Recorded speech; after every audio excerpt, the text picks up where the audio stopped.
আজকে আমি বানিয়ে ফেললাম আটা দিয়ে গোলাপ জামুন।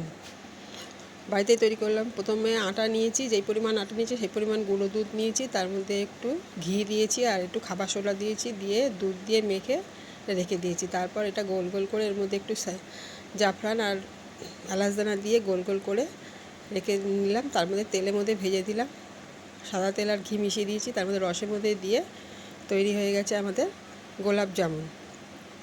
কেমন হয়েছে অবশ্যই জানাবেন।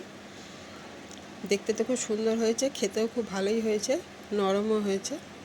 এই দেখুন, কেটে আমি দেখিয়ে দিচ্ছি, পুরো নরম তুলতুলে হয়েছে, রসও ভেতরে পুরো ঢুকে গেছে। এই দেখুন, কেটে আমি পুরো দেখিয়ে দিচ্ছি।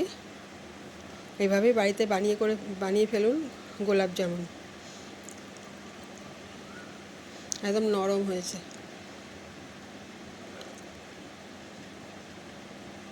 থ্যাংক ইউ পুরো ভিডিওটা দেখার জন্য।